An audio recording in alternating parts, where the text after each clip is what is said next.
नमस्कार दोस्तों, जय हिंद, जय भारत। आपका मेरे चैनल पे फिर से स्वागत है। आप लोगों से विनती करता हूँ कि मेरे चैनल को ज़्यादा से ज़्यादा लाइक करें, सब्सक्राइब करें और ज़्यादा से ज़्यादा अपने दोस्तों, यारों, रिश्तेदारों, भाई बहन, मम्मी पापा सबके साथ शेयर करें। चलिए आज बात करते हैं चीन की। चीन से तो लगभग लगभग हर लोग वाकिफ हैं। अभी 4-5 दिन पहले चीन ने अरुणाचल प्रदेश के कुछ हिस्सों को अपना बताया। चाइना ने बाकायदा लॉन्गिट्यूड और लैटिट्यूड के साथ अरुणाचल प्रदेश के लगभग 30 एरिया को अपना नाम दिया है। वो 30 एरिया में लगभग 11 रेजिडेंशियल एरिया हैं, 12 माउंटेन हैं, 4 नदियां हैं, एक झील और एक माउंटेन पास यानी कि एक दर्रा। ये सारी जो पीसेस ऑफ लैंड है इनको चाइना ने जंगनान नाम दिया है। जंगनान। हाँ जी, चाइना अरुणाचल प्रदेश के लगभग 30 प्लेसेस को अपना बता रहा है, जिसको उसने लॉन्गिट्यूड और लैटिट्यूड के साथ अपने अखबार में छापा है। इन 3 प्लेसेस को वो जंगनान कह रहा है।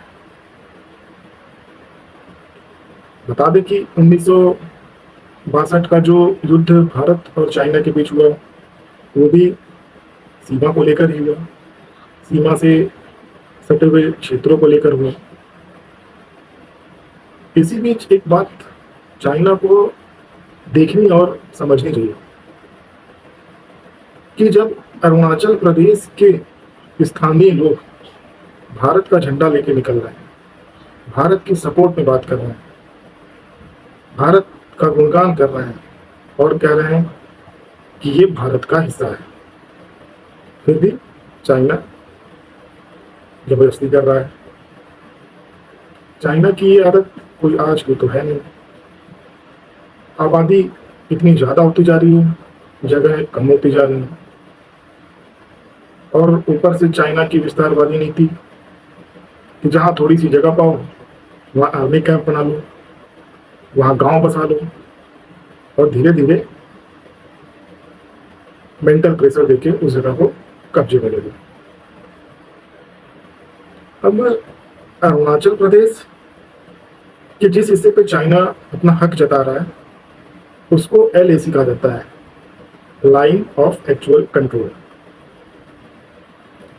लाइन ऑफ एक्चुअल कंट्रोल का एक साधारण भाषा में मतलब समझो कि एक लाइन बना दी गई है बॉर्डर एरिया पर।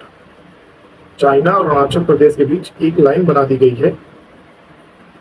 ये लाइन कोई पेन या पेंसिल से नहीं, क्षेत्र के हिसाब से, गांव के हिसाब से, जंगलों के हिसाब से, पहाड़ों के हिसाब से एक LAC बना दी गई, लाइन ऑफ एक्चुअल कंट्रोल। एक पाकिस्तान में है और भारत पाकिस्तान के बॉर्डर पे LAC है, एक यहाँ पे है LAC, चाइना और अरुणाचल प्रदेश के बीच LAC है। अब LAC में सारा मैटर ये कोई नया नहीं है, सारे मैटर बहुत पुराने हैं। इसमें अपने देश का एक्साइज चीन भी, जिसपे भारत अपना, चाइना अपना हक दिखा रहा है, जता रहा है, अरुणाचल प्रदेश हो गया। अब इन सारे मैटर को एक मैप के माध्यम से समझते हैं, जो कि आप सब अपने दिमाग में रखिए। ऊपर लद्दाख, लद्दाख के नीचे नेपाल, नेपाल के ऊपर ताइवान, ताइवान और नेपाल के राइट साइड अरुणाचल प्रदेश।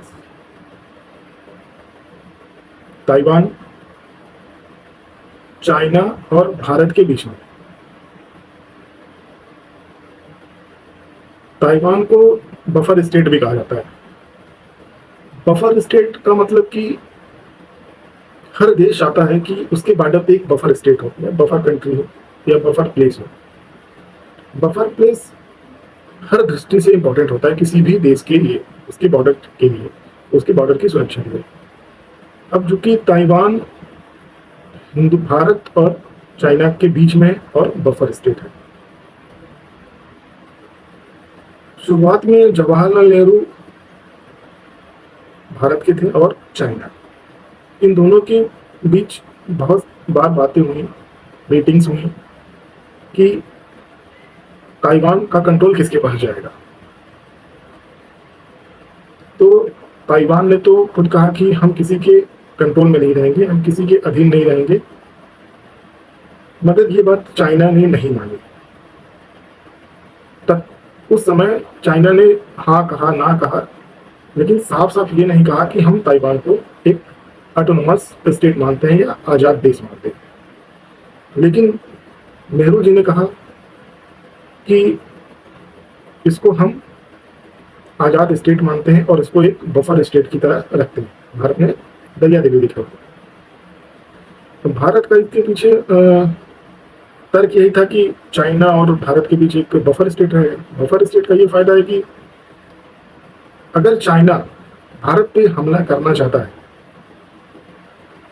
तो उसे पहले बफर स्टेट में आना होगा, बफर स्टेट को क्रॉस करना होगा। कहने का मतलब कि अगर चाइना को भारत पे हमला करना है तो पहले वो बफर स्टेट ताइवान से होकर गुजरेगा, फिर भारत पे आएगा।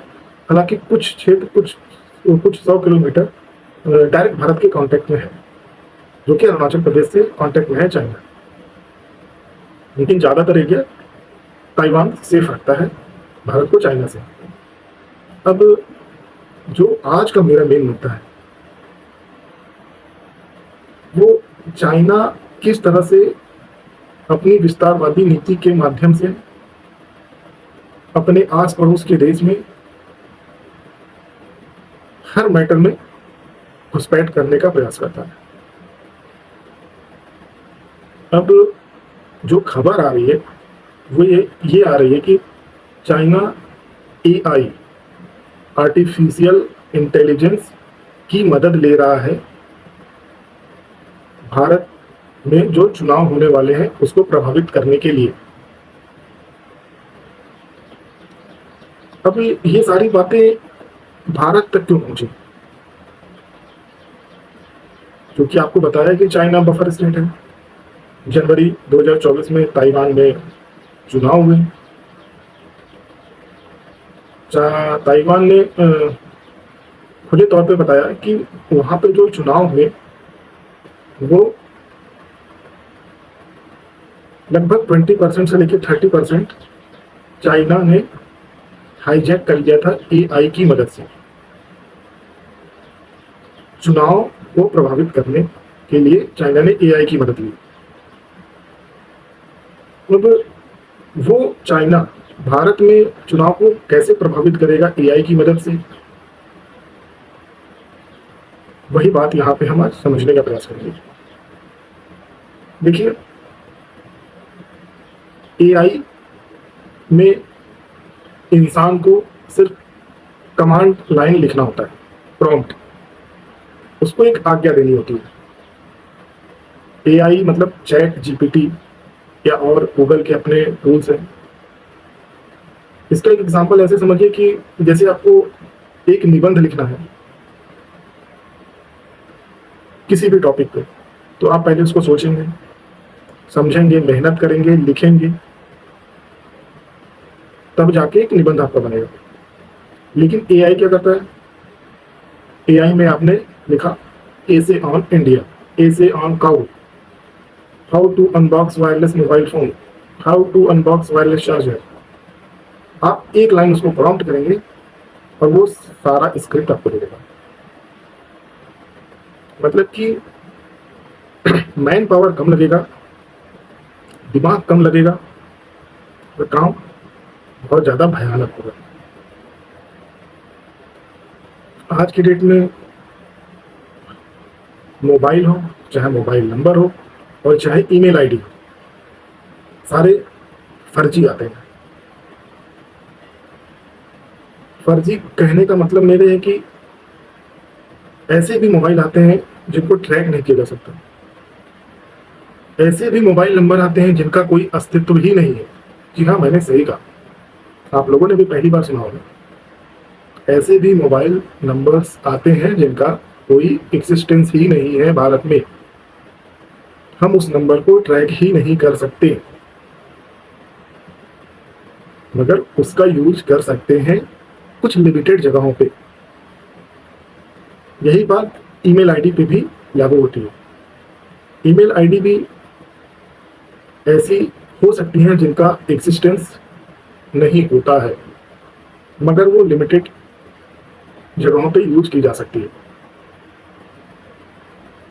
अब आपके पास एआई का यूज करने का सबसे मेन या कहें बेसिक जरूरत है वो मोबाइल और ईमेल आईडी है। क्योंकि एआई अगर कोई कंपनी बनाती है, प्रोग्रामिंग करती है, एल्गोरिदम बनाती है, तो वो ऐसे ही किसी को यूज नहीं करने देती है। मान लीजिए आप और हम चैट जीपीटी एआई का यूज करना चाहते हैं, तो अब हमको उस पर मोबाइल नंबर या ईमेल आईडी से साइन अप करना पड़ेगा, लॉगिन करना पड़ेगा, सारी डिटेल देनी पड़ेगी, प्रोफाइल बनाना पड़ेगा, तब जाके हम उसमें लॉगिन कर पाएंगे। और अगर हम यही सब अपना ओरिजिनल करते हैं तो हम ट्रेस हो सकते हैं। दिक्कत यहाँ है, दिक्कत यही है मेन। तो इसीलिए मैंने fake mobile number, fake email ID की बात आपको पहले बताई। अब चाइना जो है उन्हीं फेक मोबाइल नंबर और ईमेल आईडी जो एग्जिस्ट ही नहीं करते हैं उसका यूज करता है एआई में। फेक नंबर ईमेल आईडी से एआई में लॉगिन होते हैं कुछ लोग जो चाइना का प्रोपेगेंडा कहीं भी चलाना चाहते हैं, वो ऐसे ही डिटेल्स का यूज करते हैं, वहां पे लॉगिन होते हैं वो लोग। अब चैट जीपीटी केवल स्क्रिप्ट या टेक्स्ट ही नहीं जनरेट करता है। आज की डेट में इतने एडवांस एआई प्रोग्रामिंग या सॉफ्टवेयर या कुछ भी कह लें, रोबोटिक्स इतने एडवांस हो चुके हैं कि जैसे अरविंद केजरीवाल ने कहा मोदी जी को कुछ उल्टा सीधा, अब एआई में अरविंद केजरीवाल के 2-3 वॉइस सैंपल डाले जाएंगे और वो वॉइस सैंपल मोदी जी की वॉइस में कन्वर्ट हो जाएंगे विद इन मिनट। अब वो अरविंद केजरीवाल ने चाहे जिसको गाली दी, लेकिन एआई की मदद से उस आवाज को मोदी की आवाज में बदल दिया गया। अब उस मोदी जी की आवाज को ये गलत लोग कहीं भी यूज कर सकते हैं। मैं एग्जांपल से इनका नाम लिया। अब जनरल सी बात है कि किसी को किसी के बीच झगड़ा लगाना है तो क्या होता है कि भाई इसने वो कहा, उसने वो कहा, भाई हम नहीं मानेंगे उसने वो कहा, लो भाई आवाज सुन लो, उसने ये कहा सबूत है, मान जाएंगे कि भाई हाँ उसने मेरे खिलाफ गलत कहा है, चलो उसको खोजते हैं, उसको समझाते हैं। ये तो एक हो गया वॉइस, वॉइस के साथ एआई खेल कर रहा है। दूसरा फोटो, लाइव फोटो को वो अपने हिसाब से कन्वर्ट कर सकता है। अभी मैं बोल रहा हूं, मेरे फेस पे किसी टेररिस्ट का फोटो लगा देंगे, कहेंगे ये सारी बातें टेररिस्ट बोल रहा है, वायरल कर देंगे। कहीं कोई हमला हुआ, हमला किसी ने किया, नाम किसी और का दे देंगे। कुल मिला जुला के चाइनीज एआई की मदद ले रहा है। मैंने सिर्फ एक बात बताई है ताकि आप लोगों को ये सारी बातें समझ में आए कि एआई क्या कर सकता है। अब एआई भारत के चुनाव को कैसे प्रभावित करेगा ये भी जानना बहुत जरूरी है, क्योंकि पिछले 2 कार्यकाल में मोदी जी के, भारतीय जनता पार्टी के पिछले 2 कार्यकाल में भारत ने चाइना को आंख दिखाकर बात की है। चाहे वो लद्दाख बॉर्डर एरिया का मुद्दा हो, चाहे किसी ट्रेड या व्यापार से रिलेटेड मुद्दा हो, चाहे अक्साई चीन का मुद्दा हो, चाहे अरुणाचल प्रदेश पे जो चाइना ने क्लेम किया है उसका मुद्दा हो। अरुणाचल प्रदेश के मुद्दे पे हमारे विदेश मंत्री, तेज तर्रार विदेश मंत्री, जवाब को सीधे सीधे मुंह पे देने वाले मंत्री एस जयशंकर ने कहा कि आप हमारे किसी जगह का नाम अपने जगह के नाम से बदल देते हैं तो वो जगह आपकी नहीं हो जाती। तो आते हैं फिर चाइना की और एआई के मुद्दे। अब चाइना एआई की मदद से भारत के चुनाव को कैसे प्रभावित करेगा, ये जानना इसलिए भी जरूरी है कि हम उस देश में रह रहे हैं जिस देश में चुनाव होने वाले हैं, और हमारा दायित्व है और कर्तव्य है कि हम अपनी जिम्मेदारियों को समझें और चीन की इस चाल को समझ के इसका सही तरीके से जवाब दें। प्रभावित कैसे करेगा एआई की मदद से? मान लीजिए मेरा नाम संदीप है, आपका नाम राजेश है। संदीप में, राजेश आप। ध्यान से बातों को समझिए कि कैसे प्रभावित करेगा। मेरा नाम संदीप, आपका नाम राजेश। मैं हूं चाइना का समर्थक, आप हैं भारत के समर्थक। मैं हूं कम्युनिस्ट पार्टी का समर्थक, वामपंथी, और आप हैं भारतीय जनता पार्टी के समर्थक। मैंने एक एक्स पर, जो पहले ट्विटर बोला जाता था, फेसबुक को अब मेटा बोले जाना लगा है। फेसबुक हुआ, चैट हुआ, इंस्टाग्राम हुआ, इस पे मैं वामपंथी संदीप, मैं चाइना कम्युनिस्ट हुआ संदीप ने एक सोशल मीडिया पे प्रोफाइल बनाई, संदीप कट्टर भारतीय, संदीप कट्टर बीजेपी वाला, संदीप कट्टर गौरक्षक। मतलब कि भारत के सपोर्ट कर रहा हूं ऐसा कोई ना, जबकि मैं हूं कम्युनिस्ट, मैं हूं चाइना सपोर्टेड, मैं हूं वामपंथी, और आप राजेश जस्ट अपोजिट उसका प्रोफाइल बनाते हैं। आप हैं भारत, या आप नहीं भी बनाते हैं कोई प्रोफाइल, आप मान लीजिए नहीं बनाते हैं, लेकिन मैं चाइना का होने के बावजूद मैंने फेक प्रोफाइल बना ली, भारत समर्थक हूँ। अब आपके मन में भारत के प्रति, भारत के चुनाव सिस्टम के प्रति, भारत के न्यायिक व्यवस्था के प्रति आपका सम्मान है। मेरे अंदर ऐसी कोई चीज नहीं है। मैंने एक पोस्ट शेयर किया, काफी दिन से मैं आपसे बातें कर रहा हूँ, आपसे इंटरेक्ट कर रहा हूँ कि भाई मैं भारत का समर्थक हूँ, बीजेपी का समर्थक हूँ, राष्ट्रवादी हूँ, लेकिन मैं अंदर से हूँ नहीं। और काफी दिनों के इंटरेक्शन के बाद मैंने आपसे ऐसी कुछ बात करी, अरे यार मोदी जी लग रहा है केजरीवाल को फंसा रहे हैं, मोदी जी लग रहा है लालू यादव को फंसा रहे हैं, बीजेपी लगता है ईडी और सुप्रीम कोर्ट को कंट्रोल में ले लिए। अब इसका रिएक्शन क्या होगा? मेरे दोस्त राजेश को लगेगा यार ये बंदा यार भारत का है, इसका मोबाइल नंबर भी भारत का है, इसकी ईमेल आईडी भी भारत की है, इसका नाम भी भारत समर्थित है।